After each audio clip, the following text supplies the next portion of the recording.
Amy is on the art and writing course, and Amy is going to be talking about ritual performance, pilgrimage and liminality in Joanna Vasconcelos's The Wedding Cake. And the first title is A Temple of Love. So over to you, Amy. Hi, I'm Amy, and being an art and writing student just really helps kind of being able to articulate a lot of my ideas in this way. So today my essay discusses, it analyses ritual performance, pilgrimage and liminality in Joanna Vasconcelos's most ambitious and difficult piece to date, The Wedding Cake. The structure of the presentation has been divided into the order of a wedding cake, so you can feel as if the essay is a wedding itself. I will be interchanging between discussing my chronological experience of the piece and pauses for analysis and research. The essay discusses my belief that the piece is a pilgrimage and liminal ritual ground for self-discovery through the perspective of a Joanna Vasconcelos Baroque wedding, and other branches of discussion into Gothic architecture, Portuguese Catholicism, and environmental theatre. So, walking down the aisle. I'm going to explain the incredible details that have gone into the wedding cake. I don't want to show the image itself yet in order for you to really experience the piece how I initially did, which was simply hearing about it and seeing a couple of pictures, but I feel it's important to just hear about it and then get to it. So, I'm also going to give details on Vasconcelos herself. So the piece is a 3-story, 12-metre high interactive sculpture that is made predominantly out of ceramic tiles and is known as her impossible piece. It consists of almost 99 different types of handcrafted tiles commissioned especially from Viúva Lamego, who are a historic and traditional Portuguese ceramics company. Religious imagery smother the outside of the piece with icons of fertility, wisdom, and figures of dolphins, cherubs, and mermaids, with a hint of a chandelier nestled in the upper layers. The piece took almost 5 years to develop and is situated in the grounds of Waddesdon Manor, and it was commissioned by the Rothschild Foundation, and Jacob Rothschild is also a close friend of Joanna Vasconcelos. She is a world-renowned Portuguese artist based in Lisbon and is best known for being the first woman to open the Biennale in 2005 and was the first and youngest ever artist, the first woman and youngest ever artist to exhibit at the Palace of Versailles. She's primarily a sculptor utilising everyday cheap objects to create lavish and extravagant pieces, such as the Bride, which is actually made out of tampons, and Marilyn, which is made out of pots and pans. They're just these ginormous sculptures that are just beautiful. She has a ginormous warehouse in Lisbon, which has a plethora of departments, such as woodwork, metal, ceramics, crocheting, knitting, sewing, just everything there. It's a ginormous place. It's beautiful. She's also exhibited at galleries such as the Guggenheim, Bilbao, Kunsthal, at the Royal Academy, and the list just goes on. So the vows. Now that I've briefly set the scene, I feel it's appropriate to begin my initial thoughts on the piece. When I first hear the words wedding cake, I think of the celebration of two people's love and is generally extravagant. This need for lavish events and images within weddings has, in my opinion, been snowballing for thousands of years and has now become the foreshadow for a successful marriage. In Portugal, Catholicism is the predominant religion, with 81% of the population identifying as Roman Catholic, and of course marriage is extremely sacred within that. This was clearly a driving force behind the initial planning of the piece, as there is a repetitive use of religious icons of fertility and wisdom, as previously said, which makes me think of the art style Baroque. Now to my physical experience of the piece. In order to see the piece, you have to go through a very strict guided tour, which is quite an issue in itself. So I was first picked up from the Waddesdon car park by a small bus that took me to the starting point of the tour. I was then introduced and guided past the site named the Dairy, where weddings are held, which is this kind of beautiful little courtyard. after which we stopped at a round metal arbor covered in vines and roses. Seen here. The tour stops for the guide to give some more information on the piece and on Vasconcelos. We then continue up the track and stop at the break of the trees where the piece becomes in full view. After this, the guide states we have exactly 20 minutes to freely explore the piece and encourages us to touch the piece. This build-up of suspense before I even saw the piece develops this real anticipation for awe once I finally saw the piece in full and can begin the stages of the ritual that is the piece. So, when I first saw the piece, I immediately thought of Baroque. This art style was a movement that was really, really prevalent in Portuguese architecture in the 17th and 18th century. Vasconcelos often explains that she is a Baroque artist at heart and that the wedding cake is a tribute to to Portuguese Baroque. The art style always depicts some kind of religious imagery because the architecture was used as a campaign to bring more people into Catholic worship. As the churches now inspire awe and wonder, I believe this is one of the initial reasons why the piece makes me feel as if I am participating in a pilgrimage of marriage and love. Over time, marriage and Baroque have come hand in hand, not just because Baroque was meant to bring more people into churches, but because of the importance it seems to bring to marriage. Rich, bold colours with gold leaf frames and extravagant religious imagery of pinnacle moments within the Bible, making couples feel as if they are part of the story themselves.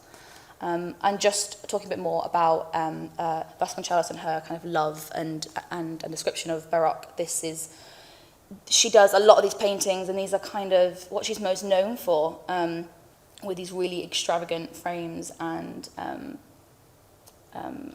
crocheted pieces. So, as I enter the piece, I'm initially guided to the golden geometric shape on the floor. There we go. Often seen in Portuguese architecture, perfectly aligning with the glass panel above, looking up to the next floor.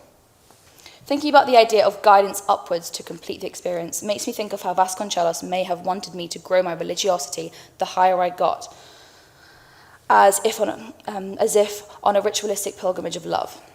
As Carol Duncan stated in her book, Civilizing Rituals, it is the visitors who enact the ritual.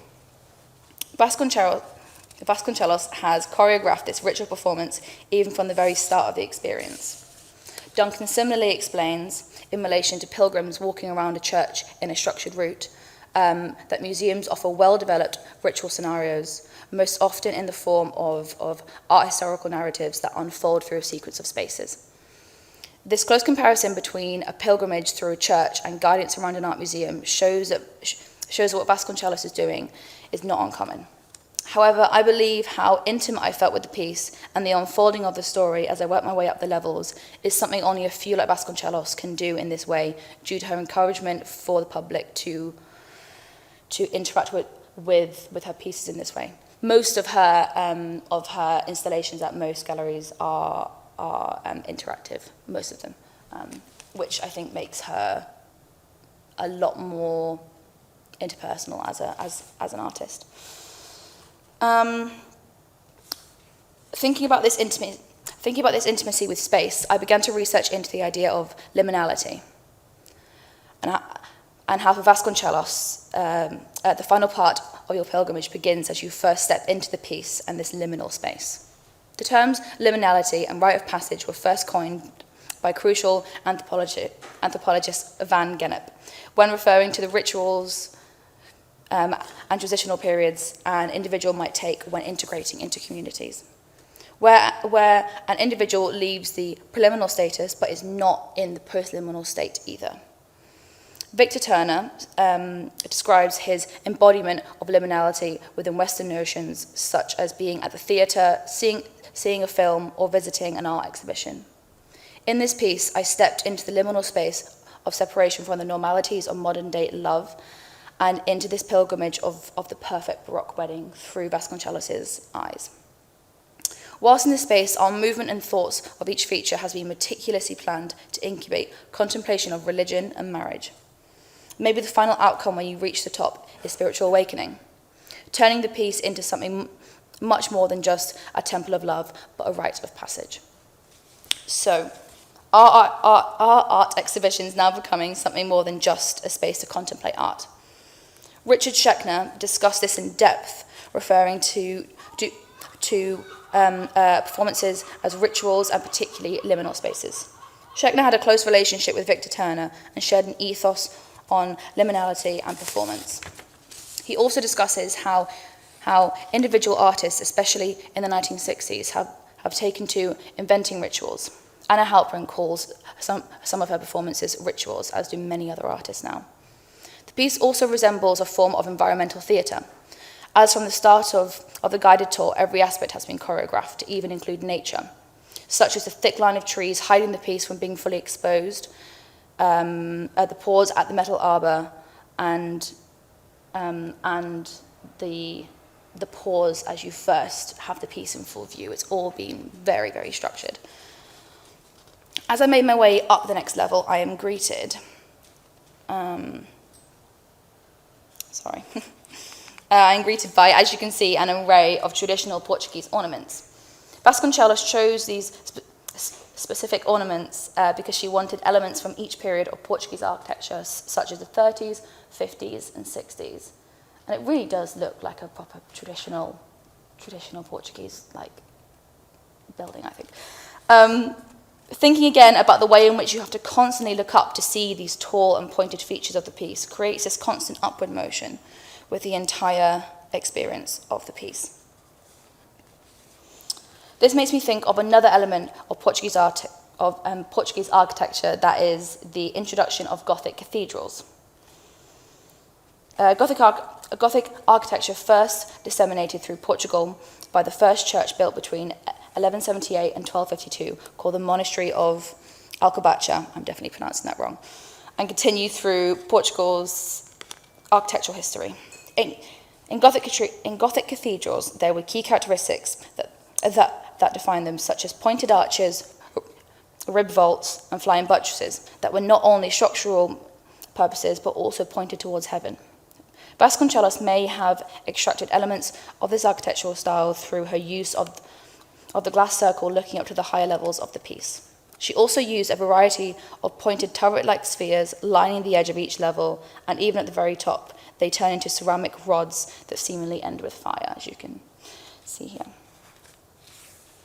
Stars are also scattered on every level, possibly pointing to thoughts of the sky and ethereal beings such as God and angels. The reception. The second level feels like a preparation for the end of the piece. The area to stand has become much smaller, as if to push you up the final leg of the pilgrimage and complete the ritual. This reduction in space also really focuses your attention on the only large ornament being the chandelier that hangs tightly below the ceiling and wrapped in the metal spiral staircases. However, this floor does somewhat feel like a breather floor and an escape from the almost overwhelming floor below, with all the imagery of the traditional Portuguese ornaments. It can get very overwhelming, so suddenly you move up and it's this calming but also intensity. This floor then becomes a moment of reflection and pause before the pinnacle above. This makes me think of the moment before a bride walks down the aisle, this feeling of calmness and individuality before being revealed to the church and devoting yourself to a partner at the altar before God. As I entered the final level, I was first welcomed by the view of Waddesdon Manor grounds, and I found myself level with the tops of the trees. My eyes were then drawn to the geometric pattern on the floor, which was repeated from the ground floor, and also the metal gates lining the edges of the now extremely small area. All of these details feel as if they have been placed to tie the entire experience together. Vasconcelos explained in her interview with AP Archive that only 2 people can comfortably fit at the top, so you might end up with someone that you know or someone that you don't know. As I had previously discussed, the summit of the piece gives a sense of achievement and completion of the experience. Duncan also refers to this experience as an art museum as transformative. In the wedding cake, this is extremely apparent as I felt fully integrated into the traditional Portuguese wedding that I had performed as Vasconcelos had intended. And also thinking back to the when only two of you can fit up there comfortably, Vasconcelos is making you a part of the piece, so you are the couple up there, whether it be, and also she was really focused on it not mattering on gender either. So, the honeymoon. Joana Vasconcelos has truly showcased her skills as a master sculptor in the wedding cake. Integral aspects of Portuguese heritage and architecture have been woven into not only the physical experience, but the embodied also. With nods to Gothic cathedrals and the Baroque art movement, Vasconcelos has remained true to her claims of being a Baroque artist at heart, with the grandeur and extravagance of the piece. I hope this essay has demonstrated the thought and attention to detail that Vasconcelos has done to develop a pilgrimage and ritualistic experience of her idea of a Portuguese Baroque wedding. The deep-rooted religious and ritualistic elements of the piece are something that Vasconcelos has never shown much in her other works, and it being her impossible project could perhaps be a crucial turning point for a new approach in her artwork. Thank you.